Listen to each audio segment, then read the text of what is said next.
couple of things. Obviously, the Guardians are playing terrible baseball right now. They've lost, I think, 14 of 19, I believe it is, something like that. 15 of 19, maybe. This past week was terrible. They lose 6 out of 7 to the Tigers and Royals.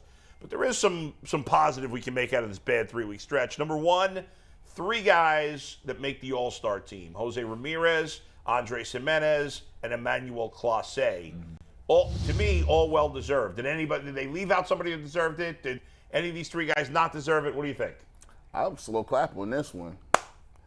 That Francisco Lindor trade, how is that working out for you now? By the way, Lindor has not gone to the All-Star game in 2 years for the Mets.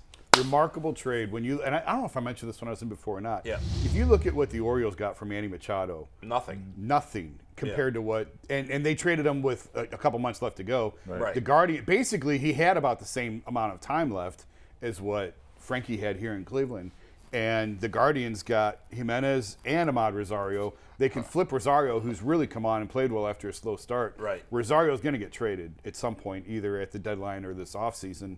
And you got an all-star in Gimenez. Again, Chris Antonetti and Mike Chernoff knocked it out of the park. Phenomenal trade. I was a little surprised he made it, only because he's not really a name, but well-deserving. Yeah, Certainly deserving. I think baseball does a great job of picking the reserves, not based on big name. Yeah. But I do think the rule of having to have one player from every team is a stupid rule. They need to get rid of it. Like, the Diamondbacks got this Joe Mantiply, who's like a good, solid reliever, but he doesn't belong on an all-star team. Right. It's stupid. I guess the home team, like the Dodgers and the home team, you want to have the home team have a representative, but the Dodgers are going to have a representative anyway. I don't know. Any thoughts there, Brad? Well, I just think that if you think about the 3 Guardians players that made the All-Star selection into the game, it just goes to speak to scouting, player development, the direction of the club. Again, we're in a middle market team, right? This is not a high-powered organization where you got the big power of money behind you. So everything has to be done strategically, and I just feel like what you got out of the Lindor trade here and the representation we have in the Midsummer Classic here in the Major League Baseball, we got our money's worth. Right now, Cleveland's always going to be a place where you got to develop talent. This is what this is. This is not Broadway. This is not this. This is not that. This is not L.A. This is not the Dodgers. Yeah. And so we continue to do that. Hopefully we pick off some more. We get some better players. Get somebody to come in. We can add a piece here and there. We can make a run at things. But that's how it has to be done. I think we've done a very good job at doing that. It's not the only great trade that represents in this All-Star game. The Guardians traded for Emmanuel Clase. They got him from the Texas Rangers for Corey Kluber, who Fell I think apart. pitched like 5 innings for the Rangers. Yeah. The last couple of years he's been awful. This year he's been okay in Tampa Bay. He's okay, but he's not anywhere close to the pitcher he was.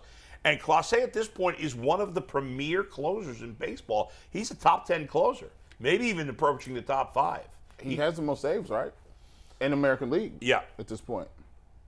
Yeah, Clase, I loved the trade actually when it was made because Kluber was, you could see it. And you had all these years of Clase to go. Right, and just, I mean, you know, when they made the trade, I said, listen, I'm not trying to compare this guy to Mariano Rivera, but show me somebody else who throws a 100-mile-an-hour splitter anywhere in baseball. Right. It's filthy, the pitch that he throws. So I like the trade. You could see Kluber sort of deteriorating. Yeah. You know, this organization knows when to move on from guys, especially at pitcher. Corey Kluber, you mentioned with Clase. Mike Clevenger, they trade him. He gets hurt almost immediately. Carlos Carrasco, I did not like including him in the Frankie trade. Yeah. And then Carrasco gets hurt and hasn't been the same pitcher since. If you trade with the Guardians, man, no going in, you're probably about to get screwed. Yeah, a couple of things. First of all, Lindor's still good. He's a borderline All-Star. Yeah. He might still make the All-Star team. But they had to trade him. Well, they didn't have to. They could have spent the money. They weren't going to spend the money. They had to trade him. They did as well as he could. Usually when you trade a star of that level, you usually get screwed in the trade. It's worked out well. A lot of the other guys that the Guardians have moved on from, as you mentioned, Kluber, Clevenger, have not been good. Now, Trevor Bauer was still really good, but there were other reasons they traded him. Right. The one guy I could think of that they got rid of maybe a little too early, they thought might have been done, was Michael Brantley. And he's still been a good player. Something happened with that contract negotiation, and I still don't know all the details. But they wanted him back. Yeah, that Michael was just. Brantley, I mean, the one that they missed on really is Gio Urshela. That's the one that they missed on. But so did the Blue Jays as well. Urshela's not that good. He's okay. Well, but that's a bat that they certainly could use in the lineup. He's better than that. That's the one that I can tell you the reason Jake Bauer stuck around so long is because of Gio Urshela. Because they felt like, man, we missed on this once. God. We can't miss again. That guy's God. And obviously Bowers isn't anything. But everyone's like, why is Jake Bauer still here? Well, because they missed on Urshela. And they wanted to make sure they didn't miss again. But in terms of just who they've gotten from trades, the Clevenger trade could wind up being the best one.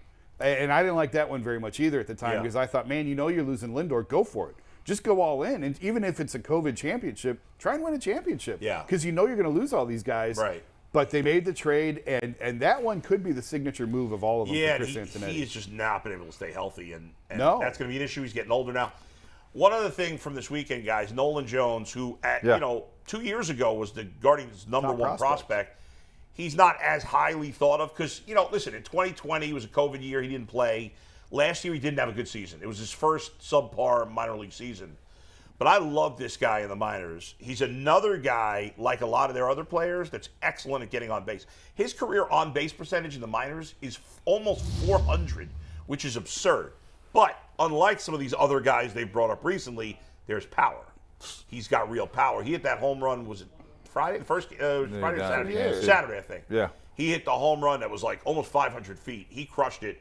He's not very good defensively, but he's got a bat. I like this kid a lot coming up, and I'm excited to see him get an opportunity. He's red hot first game. He come in stroking the ball. Yeah. Look, you know me.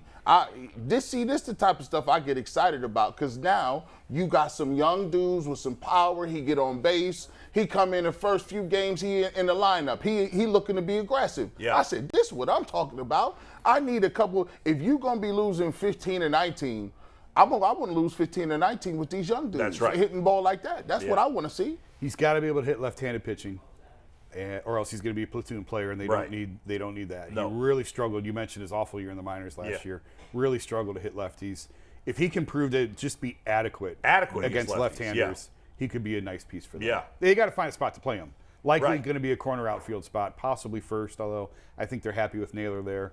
So it's really going to have to be a corner outfield spot. Yeah. I don't love Naylor defensively, but I don't know that he would be any good defensively either. Well, first of all, Nolan had a great debut this weekend, right? Yeah. In front of his family, coming to watch him play, Yeah. to put bat on the ball, and be productive. But in any sport, it's like this. We're gonna get some tape on you, young fella. And you got to adjust. We're gonna get some tape on you and see what you got here because you got off on us the first day because we didn't know you. We just threw you some smoke and you smoked us. So now, as you start to make your rounds through the circuit, everybody's saying, turn the video. Let's see what we got here. Yeah, that's right. And then we'll see what we actually have. But he's got to be in the lineup every day, even against lefties. He's got to, he's not going to learn it by playing against lefty once every 10 times. And this is the problem that they're going to run into. Oscar Gonzalez when he's healthy, Nolan Jones, Stephen Kwan. Right. Straw's the one who's got the contract. Right. And you can't fit them all. Where are you going to play them all? Right. So that's why I still see trades coming probably leaving. at the deadline. Yeah, 3 weeks. Leaving. We have 3 weeks to the deadline. What is the internet saying about the Guardians All-Stars, Nolan Jones, whatever they're talking about with the Well, Guardians? I love how you guys mentioned trades because we're going to do our own version of Freezing Cold Takes today, brought to you by the internet, which, as always, when the internet comments come to play, it's brought to you by PCC Who else Airfoils. would it be brought to us by? Are you looking for a job with career advancement and great benefits? PCC Airfoils is a leading manufacturer in Northeast Ohio. All locations of PCC Airfoils in Eastlake, Menor, Wickliffe, and Minerva are hiring for all positions starting at $18 an hour and up. Plus, get full benefit packages, paid time off, and a signing bonus. Apply online at precast.com/careers to learn more. So, as I was perusing through the internet yesterday, Excuse me. I came across this tweet. Steve, let's take it. This is a tweet from last year. The Guardians tweeted it out. We've acquired infielder Andres Gimenez, Ahmed Rosario, Isaiah Green, and Josh Wolf from the Mets in exchange for Francisco Lindor and Carlos Carrasco. Did I rip it at the time? You did not rip it, no, but a lot of people did, and in hindsight, a lot of people were very, very wrong. So I found a couple of the most internet show-appropriate ones I could show, and let's laugh at a couple. Steve, let's take the first one. This is from Ben Noble. This was like a trade in your fantasy league the commissioner should have vetoed. And 3 people liked it, too. Next one. I feel bad for the person that had to tweet this garbage. 377 likes. Who is that guy? You break my heart more than any woman could. So it's always fun to look back in hindsight because you never know how these trades are going to turn out. You get the top prospects. Sometimes the top prospects turn out to be absolute studs. Other times they turn out to be duds. And in this case, the Guardians hit hit a jackpot here. And we'll see in the long term, right? It's still, what if I thought they did as well as they could at the time. I didn't think Gimenez was ever going to be as good as he is this year. I'm impressed. He's doing everything well. So we'll see. I think it's ironic. I always love looking back at time, right? Last year you could have been skinny, and this year you'd be like, dang, I was eating a lot this year. Or it could be the opposite, right?